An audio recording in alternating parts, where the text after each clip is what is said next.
Hey guys, I'm Heidi Prieb. Welcome back to my channel, or welcome if this is your first time here. This month on this channel, we've been talking about intimacy.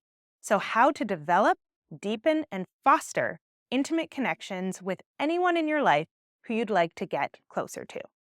And to cap things off, now that we're at the end of the month, I want to talk about a specific problem that a lot of people who end up on some type of attachment healing journey or who end up otherwise entrenched in self work face at some point or another, which is the problem of feeling like you are developing in these new ways and you are trying to relate to the world and to yourself and to other people in a way that is very different from the way you've done so in the past, and noticing that this is causing disruptions inside of your personal relationships.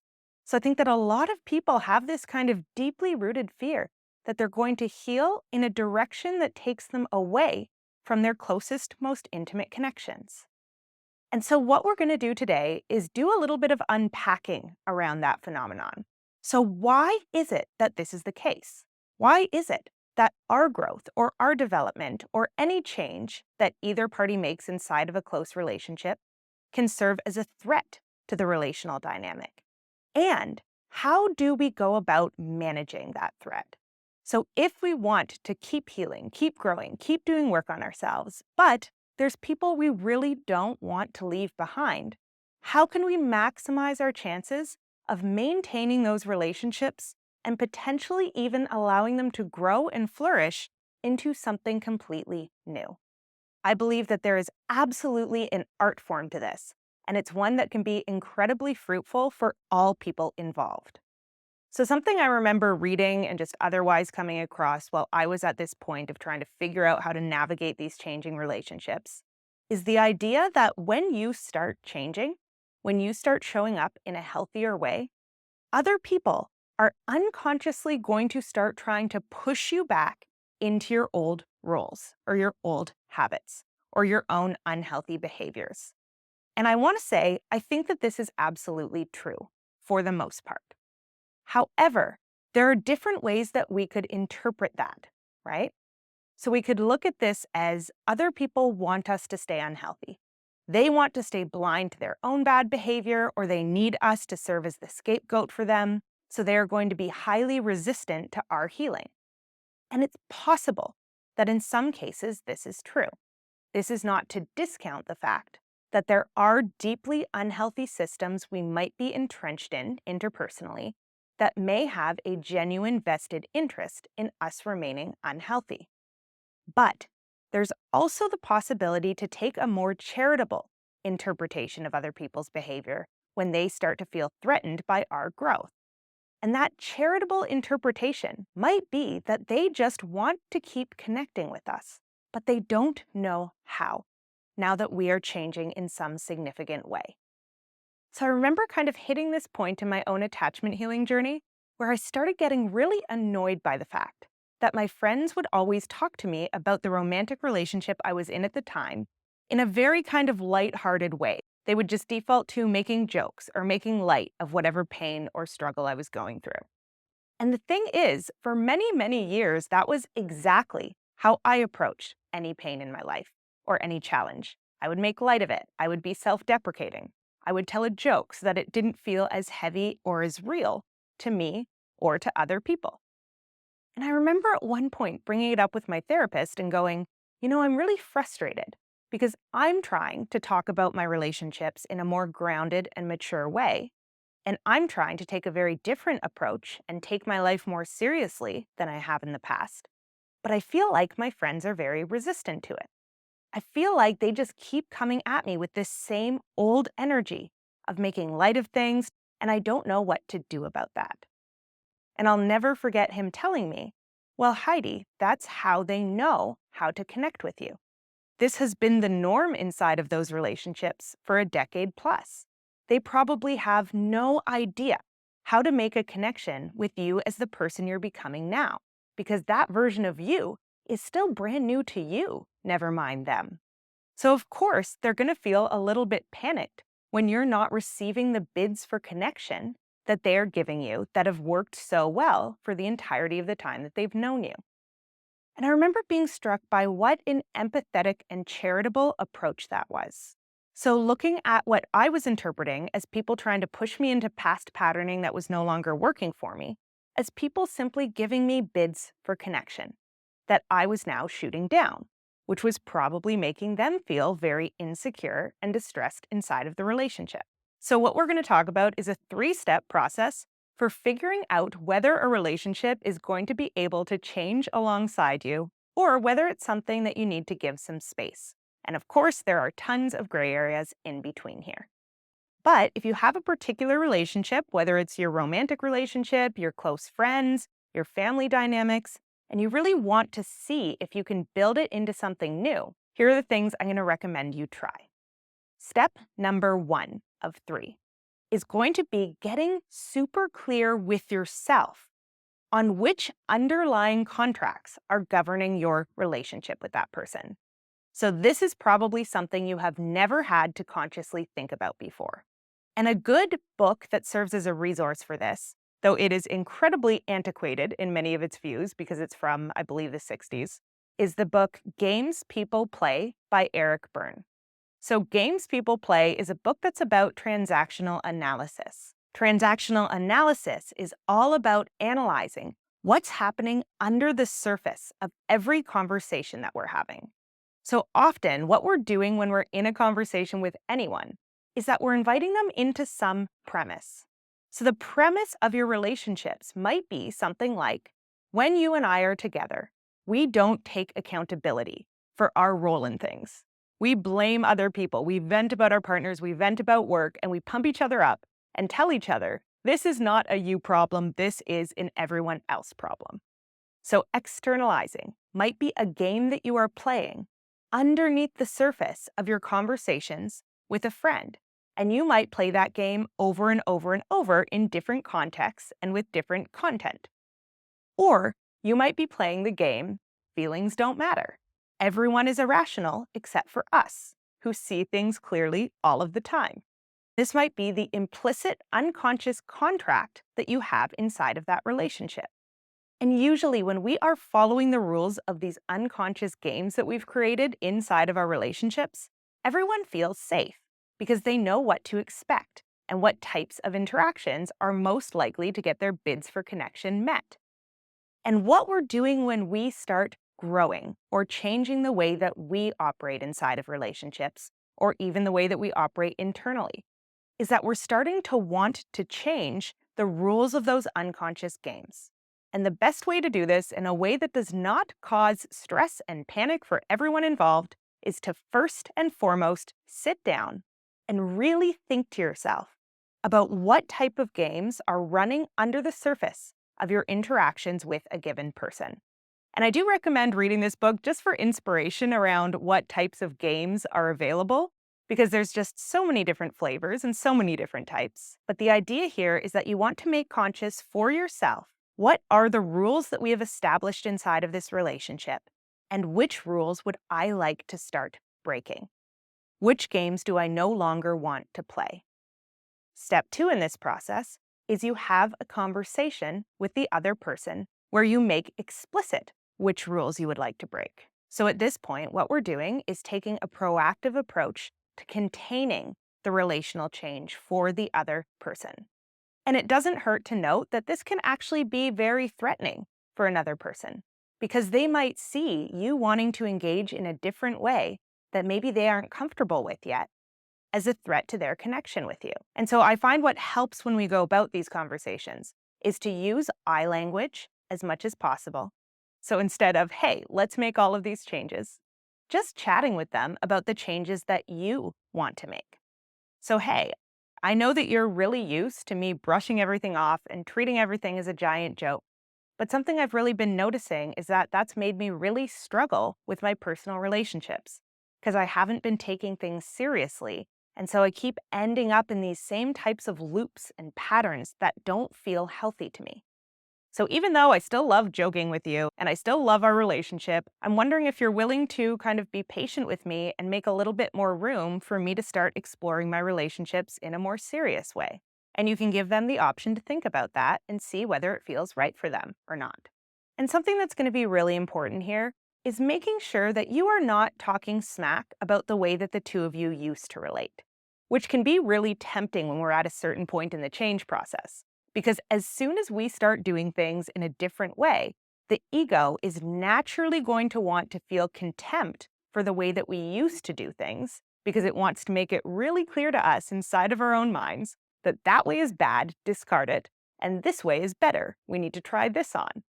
But if you have contempt for the way that you used to approach things, even if it was only a couple of weeks ago, and you're going into a conversation with someone where you're trying to show them the new way that you'd like to do things, they're likely going to feel kind of put down or threatened if you're talking about the version of you that they're used to being connected to as very immature or pathetic or unable to deal with anything. Even though you might need to think of yourself that way secretly inside of your own mind for a little bit, it's probably best to just make it clear to the other person, I'm doing this because I want a certain result that is different from what I've had in the past. But that doesn't mean you have to go into this long tirade about how in the past you did things in a stupid, emotionally immature way.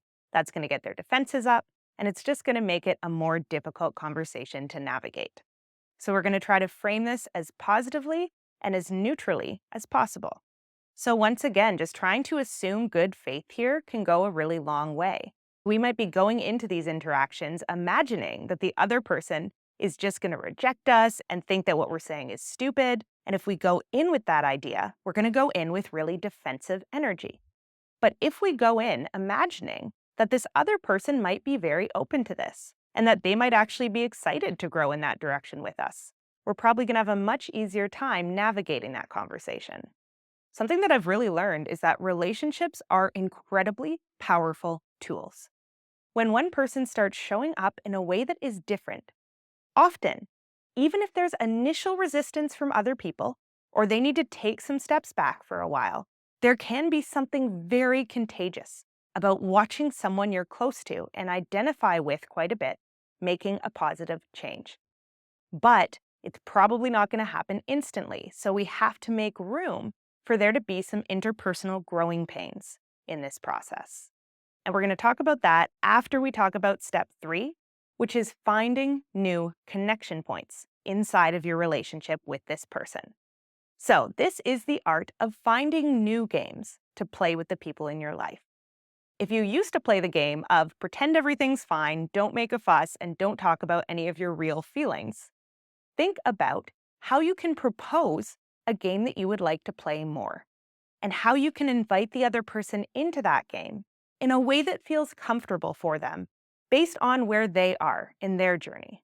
So not expecting them to have done all of the same work that you've done or to be in the exact same place as you are, but to try to find ways to meet them where they're at and start moving more in the direction of the type of connection that feels more authentic to you based on the ways that you're growing.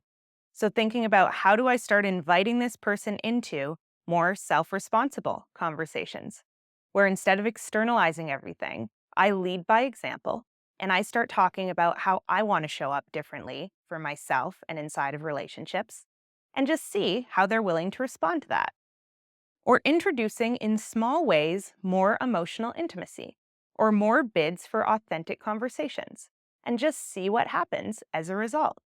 And so this is an ongoing process of trying to find new ways to keep in connection with someone that are different from the ones we've had in the past. Maybe the way you relate to each other emotionally is going to feel kind of weird for a while, but there's a new hobby you can pick up together, or there's some activity you can start doing together that still keeps you in each other's lives in a different way while the relationship is going through those growing pains. So this is about you proposing new bids for connection to the other person. If you are going to be denying the ones that they are throwing your way because you no longer want to play those old games, you have to be the one to find new ones to bat over to them and see if they're willing to accept them. You might be really surprised at all of the potential that exists within your relationship with someone that you were previously leaving completely untapped. So this can be a really positive process for both people involved. You might realize how much you've been underestimating the people in your life because you've just been defaulting to these games, not knowing that this other person was willing to play a whole host of other ones with you. But, of course, it's not always going to go that way. So we're going to spend a little bit of time talking about how to deal with a situation where someone in your life is really resistant to the ways that you would like to change your relationship with them. So often when we're very close to someone, when we have an intimate connection with them, our identity is in some ways kind of wrapped up in their identity, even if it's not a particularly enmeshed relationship. To be attached to someone means that there's a shared relational norm and identity that gets built over time.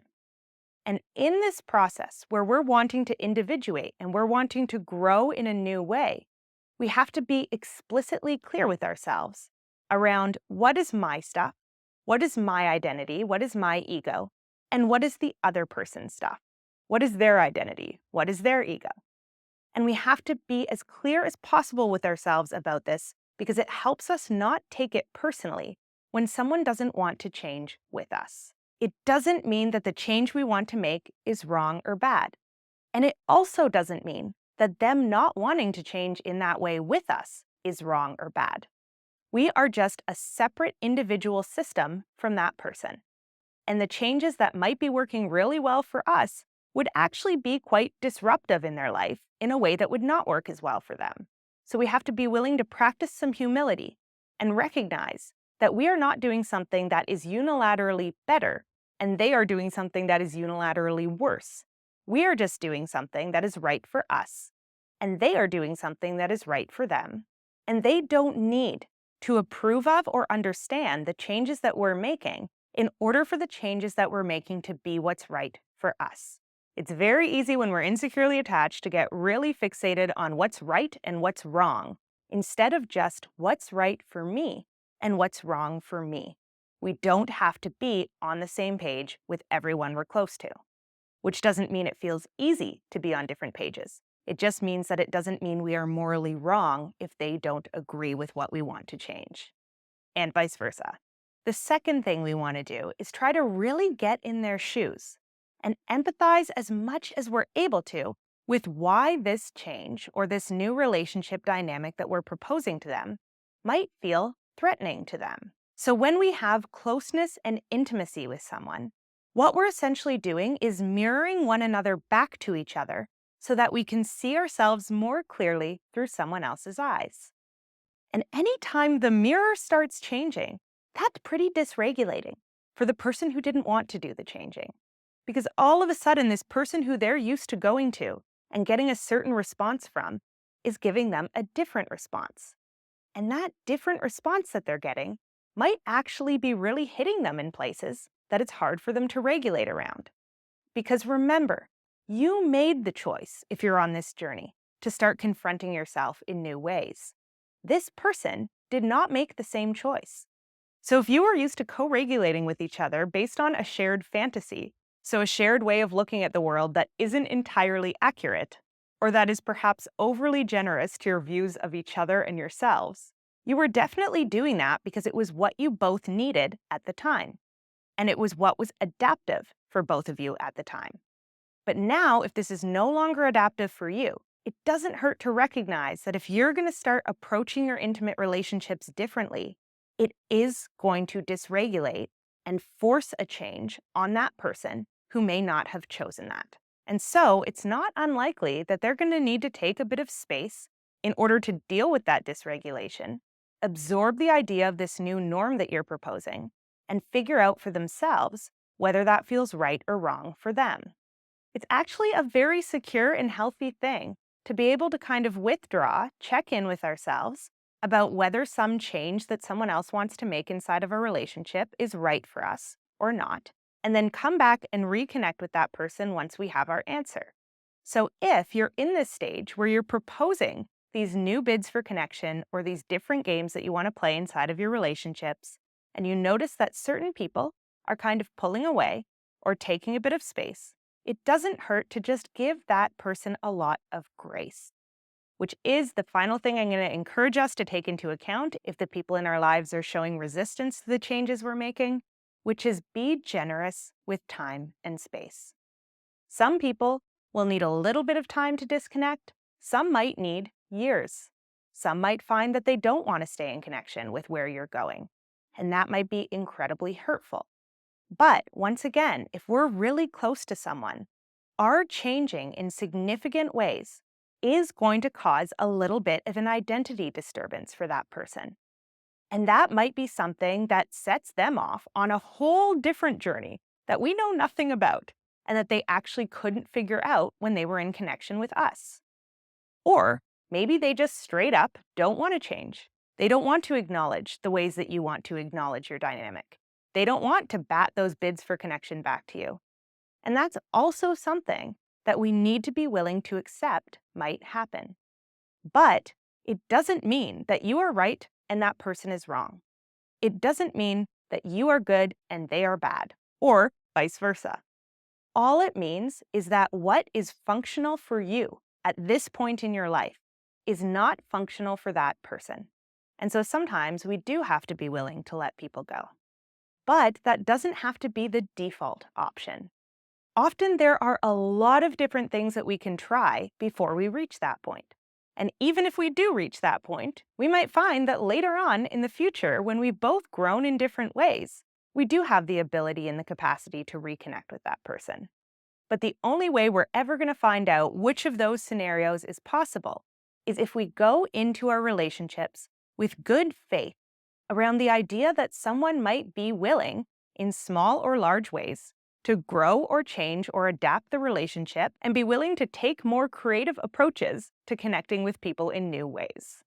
As always, none of these are rules that you have to follow. They are just options that you can try out if and when you want to see if your relationships are able to be a bit more malleable in the growth process. I think that's all I'm going to say about this topic for today, but as always, let me know what your thoughts, feelings, perspectives are, any questions that are coming up as you watch this video. Feel free to leave any of the above in the comment section below. As always, I love you guys. I hope you're taking care of yourselves and each other, and I will see you back here again really soon.